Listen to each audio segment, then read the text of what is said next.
Hello, and welcome to Rule of Carnage. This is a podcast, a series of videos. It's many things to many people. It's a place where we talk about designing better miniature games. Who are we? This guy, Mike Hutchinson, who is a game designer and developer, and myself, Glenn Ford, who is also a games designer and developer.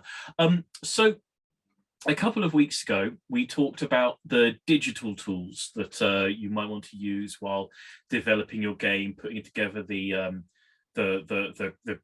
graphics, the images, the text and such. And then just recently, we were talking about the physical user interface, the way that people physically play your game and what they pick up and use at the tabletop. The intelligent observer will notice that there's a place between having something digitally on screen and then having it physically at the tabletop. And that's what we're going to talk about today. We're going to talk about how you physically, or at least how we physically prototype the bits and pieces of games as we're sort of testing them, as we're putting together at the tabletop. And I think it's super important to do some physical prototyping as soon as possible that's as close as you can get it to the way you imagine the game is going to finally be played. You learn so many lessons. You can theory bash a lot of rules and numbers and stuff, but until you physically hold cards in your hand and place tokens on the tabletop, there's always a whole chunk of information that's going to be lost to you, that you want to get into as quickly as possible and realize, oh, I was an idiot for saying to do that. This is horrible, and my hands feel like fudge as I'm doing it. So literally going to sort of, we've both got like a set of tools sat around us. So I think we'll just run through some of the techniques of how you physically like put things together. So we might Sounds good. I just pulled this down from my shelf that's always next to me. This is my playtesting box that when I'm feeling like I'm going to be doing some game design stuff, I'll pull this out. I'm sure you've probably got a similar box like this. This is one of many, but this is a box of bits and bobs that contains some Roman gaming coins that my sister-in-law bought me, some 30 mil tokens. Yeah, there we go. Some extra tokens from board games that I don't use in a couple of different sizes. Yeah. Some plastic gems. I like those. This is just like bits and bobs scavenged. I've got another one here filled with different sizes of dice. What have you got in there? Yeah, so this is one of 4 of these racks that are sat on the desk next to me. And what we got here? Let's see. These are blank paper tokens. These are meeples and diamonds. Lots of Euro cubes. There's some poker dice in that box. I keep wanting to do something with poker dice. Yeah, I should be able to do something with poker dice. We've got some poker chips in that box. So for me, this is a representation of being an absolute magpie with like garbage games. If you're going by a charity shop and there's a battered sort of copy of a game, if you have played through a legacy game and it's got a whole bunch of components in it, into the box they go. Every time there's sort of a set of like any game component, it all gets sort of stored away into a box somewhere. And I think they serve a couple of purposes. I think that obviously for physically prototyping things, but there's a level of inspiration you can get. Like you say, just picking up a set of poker dice, it's like there's got to be something surely in making these guys work. And I think there's something that I have never quite sort of made peace with, which is like as I'm using these bits of board games, like most of the games that I've developed so far, almost exclusively all of them, have not had the opportunity for like punch card boards of tokens that go along with it.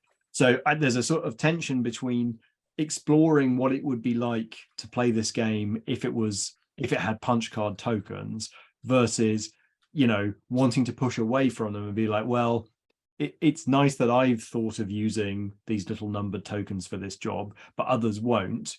And if they become so essential that it's really the best way to do it, then I'm going to have to figure out some way of providing that experience, even if it's just in a book format. Yeah, sorry, just because one of the a random set of plastic arrows for a game that I never owned the rules to, and nobody knows where it came from. And now I've just got this box of yellow, red, and blue plastic arrows that have to at some point be used for something. I just don't know what. But Impossible to recreate. Yeah. Okay, so we scavenge things from other games because they give us ideas and they give us ways of using. Yep.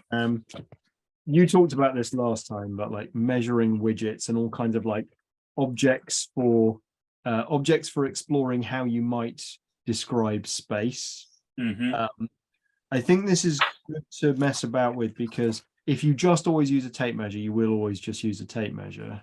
This is a box, a box of egg timers, because perpetually curious about messing with real-time decision making and putting people on timers remains to me one of my favorite gaming experiences. A formative gaming experience was the Space Hulk edition, where one player was on a stopwatch and the other player wasn't.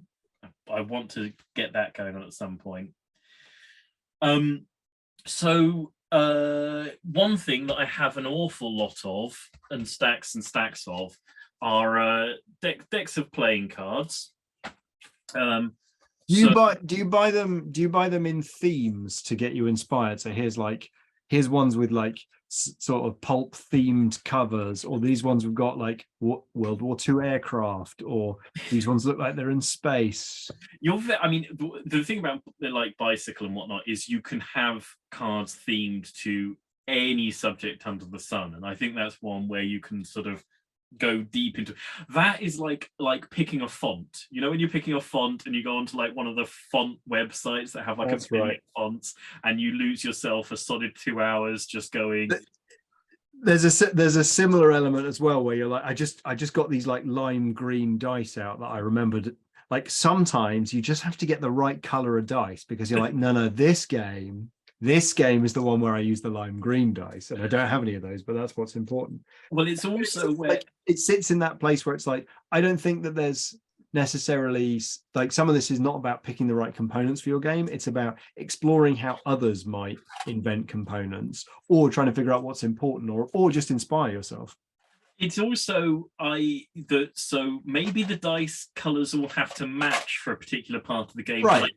I don't have quite enough green dice, so now I need to go out and buy green dice. In relation to cards, I think that there's like it's so some practical advice about like prototyping cards. I think that there are potentially 3-4 different ways, let's say, of prototyping a card. Way one is so I've got here a steel ruler and a circular cutter. You can totally use a craft knife, but if you do a lot of card prototyping, you'll want a circular cutter. I need to get a circular cutter. I don't have one of those. You know, hobbycraft. I'm sure there are other. I just use a knife and a rule. Yeah, well, I've done for years. So the circle cutter is just for straight lines, much better, and because card blunts blades like nobody's business, and with this you can get a nice. Yeah, that's the other thing. You need to have a massive box of knife blades. Yeah, you can get a nice clean shut with the circle cutter, which is quite nice. So, particularly if you're as we were talking about prototyping quick reference cards, you know, a sheet of cardstock. I've got reams of cardstocks just under the table there. A can of quick adhesive spray. Stick your sheet of 9 cards onto your cardstock. Steel ruler, cut. You've got a set of 9 cards.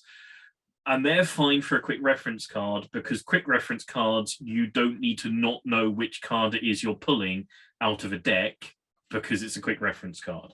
So, you know, when it's open information, that's absolutely fine, and you can make really sort of lovely bespoke cards, etc. So I'll just say that I tend to print directly onto cardstock. This is like heavy paper, so I don't use the spray method because I hate getting everything gummy.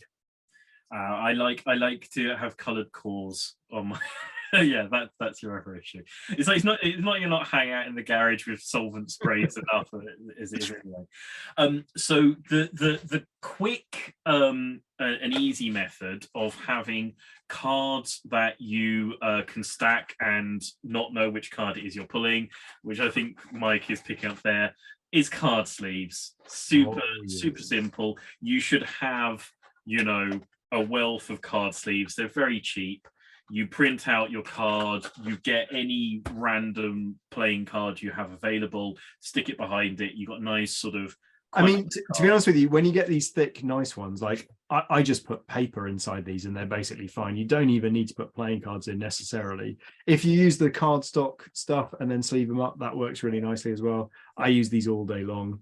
And also because they end up, as you know, they're wipeable. So you can put stack cards in it, which can have wipeable interfaces on them. So the thing I like to do is a cheap random deck of cards from, you know, whatever local pound store, a set of paper sticky labels, and some friction erasable pens. Friction erasable pens generally are one of the best invention of the last couple of decades. One interesting. Why do you like them more than pencils? Because pencils fade when you don't want them to, and the friction erase pens don't. And except when you left them in your car at winter, right? Okay, so friction erasable pens erase using heat, and one of the fascinating side effects is they come back in extreme cold. Absolutely mad. So if you do friction erase repeatedly on a card and then leave it in the boot of your car because you're going from playtesting venue to playtesting venue in February, you will suddenly discover that all of your old writings and notes old rules reappear like ghosts. Random things I want to put into a game. I want a game where you have to put the playing card into a fridge to reveal like hidden information. That has to be a thing somewhere in some sort of place.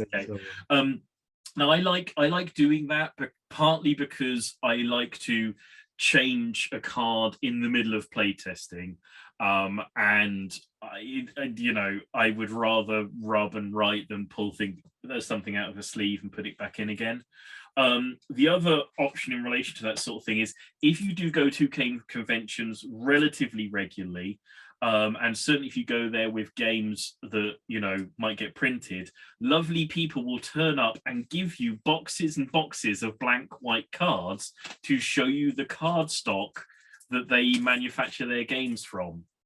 And you know, they're totally free. They're blank other than a company name, Long Pack Games, in this particular case, and they come in like different card weights. Here's a PVC card, if such a thing were to amuse you.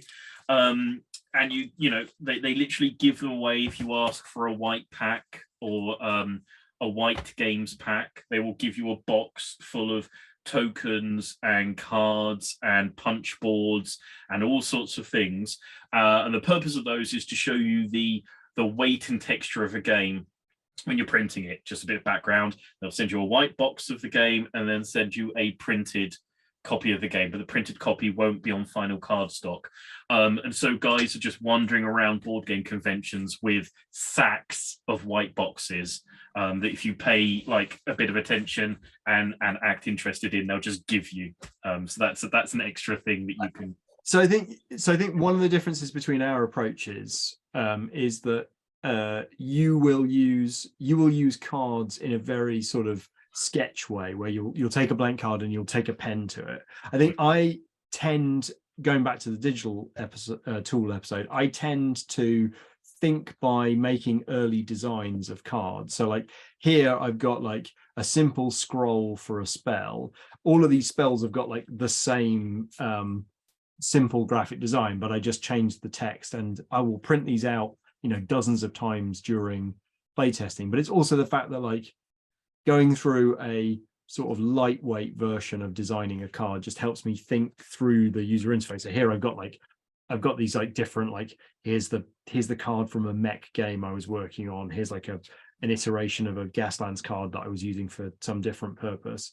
And I find that I will produce dozens and dozens of these little bits of paper and cut them up with a knife and stick them in cards and use them for one game and then throw them away. But it's me exploring what the sort of user interface might feel like. I actually very rarely draw directly on cards because I've got the digital tools sort of under my fingertips enough that it would take me less time to sort of copy and paste a bit of text out of the working document than it would to write them all out.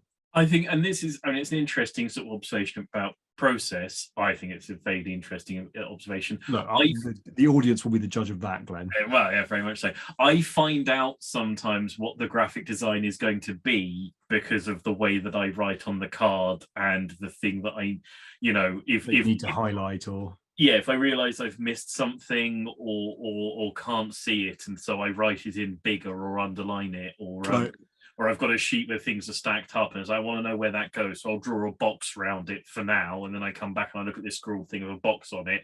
All right, well, that box needs to actually be made in a bit of graphic design. Tokens. No, you go ahead. I was just going to say a very simple thing you can pick up from any craft store are shaped hole punches. So that is a heart punch, and you can get lots and lots of health tokens out of a piece of red card. Got circle ones, stars, shields. Yeah, I've got one that's like a 1-inch circle because that's really useful for many things. Yeah, a general circle one. But you can have lovely shaped ones, so you can sort of help reference yourself as to what something's for. You can get a bit of more of a look to it. So here's a slightly odd one, but I find myself doing this quite often. So here, and also here, ignore the box art. This is not what this is. These are tiny micro playtest sets of my games. So here inside this tobacco tin is an absolutely minuscule version of Hobgoblin. Here are the tiny units. And there are some teeny tiny dice, and there's a teeny tiny tape measure. This means I can take this wherever I want and I can mess about with it. There we go. And here is a tiny, I think this is a tiny, this is a tiny Gaslands with little cars and little pieces of terrain that are very flat. So I can take this wherever I want and play Gaslands on a train or whatever.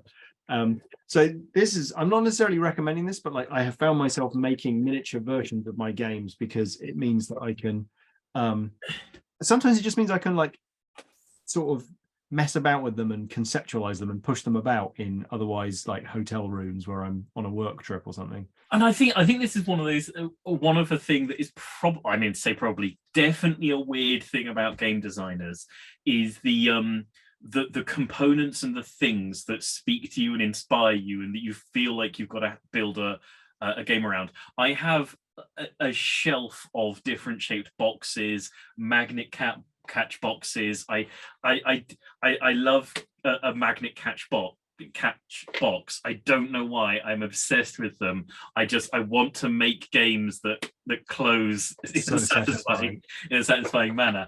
And I have different shaped boxes. There's a box that's in the shape of a book. There's 4 different magnet catch boxes, because that for some reason I find it really enjoyable having the right kind of box. And I think the point of that is if there's a random thing that like a component that you love being exactly right in a game, stockpile versions of that component, have it on display for yourself, because that's fine. It's lovely that you have your thing you need to get right, and getting it just right for the right game will really, I think, trigger a lot of thoughts about it and a lot of sort of mental processes. So here's on tokens as well. Here's one other thing that I've been messing around with. So these are MDF circular bases that the cheapest sort of wargaming base that you can buy. You get these for all kinds of places like Sarissa and war bases and stuff. And what you can do is you can print out and glue things on the other side. So I've been using these as like nice objective markers or whatever. I've mentioned once or twice in the past few videos my indulgence of last year, which is a Cree cut cutting machine that allows me to cut objects of any shape sort of in great detail out of 1.5 mil cardboard, and that's hours of fun doing templates and terrain for games and things of that nature. So in relation to things that are very inspiring, and I think possibly to round off this conversation, I was going to sort of bring up the subject of kit bashing miniatures for a prototype. Just quickly, when and if you should like kit bash or put together or just source the miniatures for your game. Now, that's it. I was going to say, I think there's two answers to this, and we have two different answers. Well, personally, I almost always get a kit bash. Partly just because of years of sort of building up a stock of a bits box. But my point is here that it is important to know what process your players are likely to go through in acquiring the miniatures to play your game. I think so. Are they going to quickly and easily find some pre-made miniatures because your game is about, whatever, zombies and American beat cops, because that's going to take you about 5 minutes? Are you expecting them to do a sort of Ink 28 kit bash, green stuff modeling process?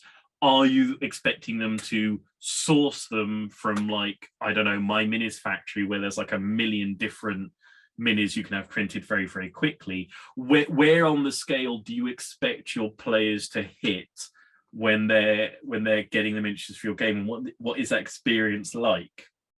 I think that during your prototyping process, you should try and acquire what you think is likely to be one of the forces for your game.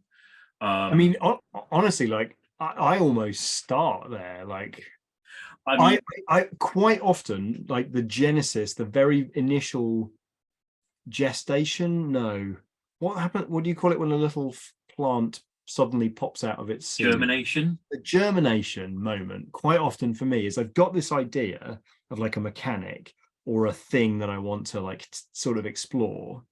And then I will go onto Google and I will try and find miniatures for it. And if I can easily find miniatures for it that sort of speak what I'm trying to say, then I'm like, oh, okay, we're over the first hurdle. There's also another hurdle here where when I'm coming up with a game name, I will Google it to find out whether that game name is already taken. And that's like the other first hurdle.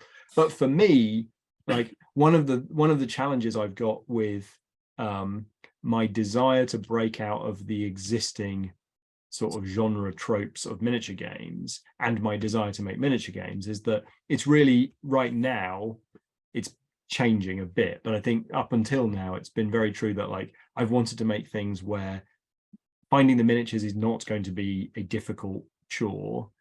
And kit bashing the miniatures is not something that you are forced to do in any of my games, even in Gaslands. So I don't know, for me, it's like a really early exploration to find out, if I say you have to have 70s, British civilians that are unarmed, like how many places can I find British unarmed civilians from the 70s, and how difficult will that be?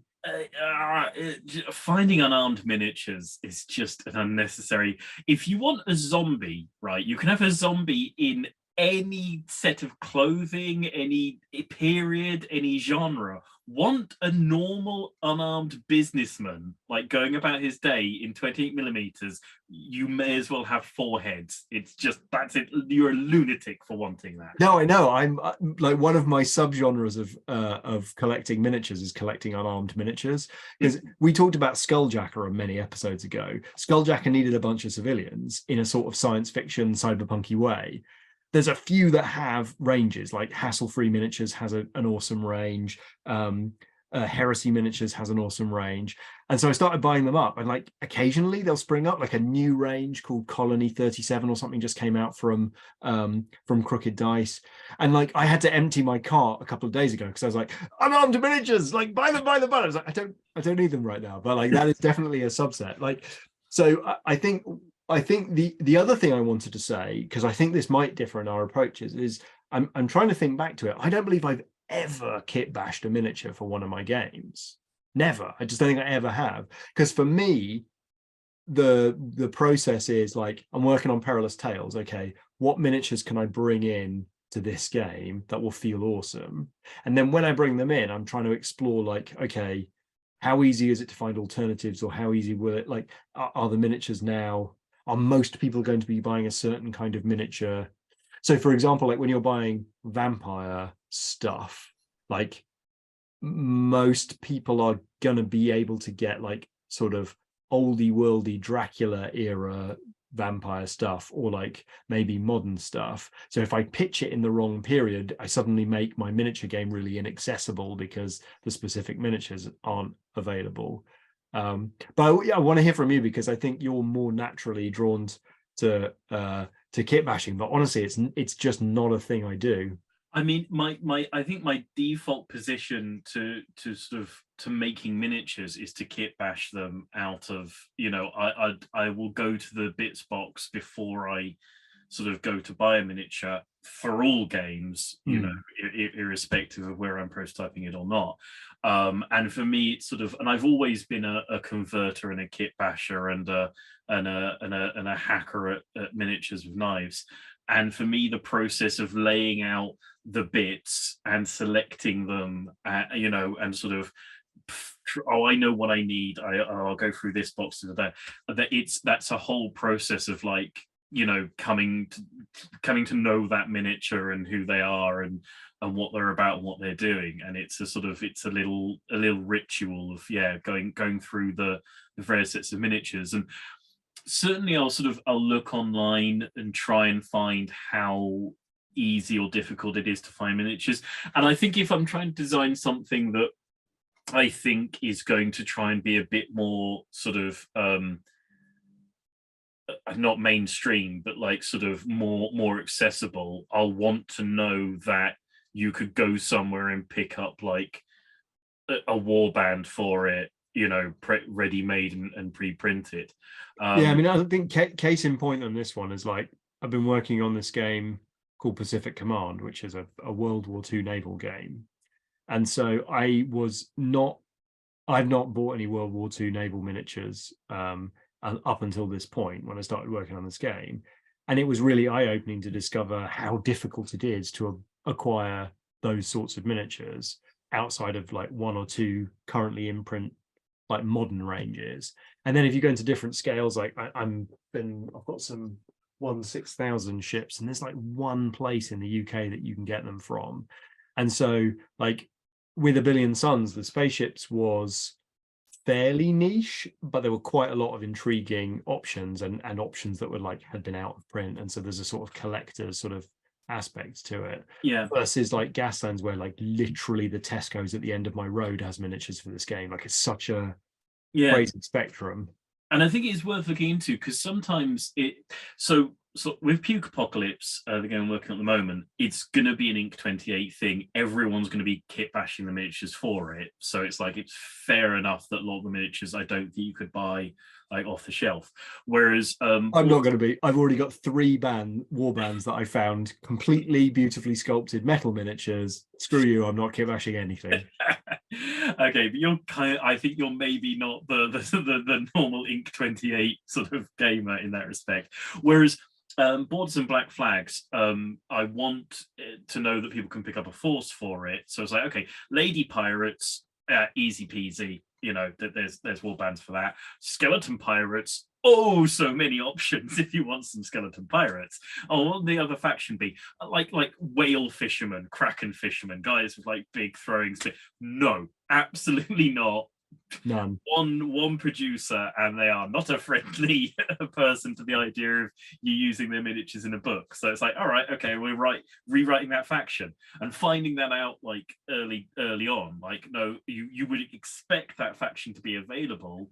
Right, and I think there's also something here which is like, okay, so 3D printing and open designing should allow you to just have anything that you want. But like, I'm also sensitive to the fact that like, as a purchaser of miniatures and not an owner of a 3D printer, and I know that increasing numbers of people do, like I'll also go on Etsy with the same eye that I do to going on to like miniature, websites through Google. It's like, if I can't find a thing through Google or through Etsy, like it might be that somebody makes a miniature 3D sculpt for it, but like it's not big enough to warrant anybody having bothered to like offer it on Etsy as a separate listing. That's also telling me something about whether or not this is going to be a pain to build up, to get a functional game of this new thing off the ground or not. Right, that has been a conversation about the practicalities of prototyping your game, how you can put together your cards, where you can get counters from, when you should produce miniatures, whether you should kitbash or whether you should go online and look them up. But I think early and making sure that whoever's going to play your game doesn't have too much of a strain to sort of get some inspirational miniatures on the tabletop is the rule of thumb for all these bits and pieces. If you have a cool method of prototyping a physical component for a game, drop down to the comment section and tell us about it. If there is a particularly splendid place you can pick up weird and wonderful miniatures, other than the obvious, drop down and tell us about that too. Go across to the Discord and show us pictures of weird and wonderful miniatures, because everyone likes to look at pictures of miniatures. When you're in the comment section, hammer on the like and subscribe button for us. It scratches an itch. Look us up on social media, but for now and until next time, I think it's going to be a thank you and goodbye. So thank you and goodbye. Thank you. Goodbye. Bye-bye. Bye-bye.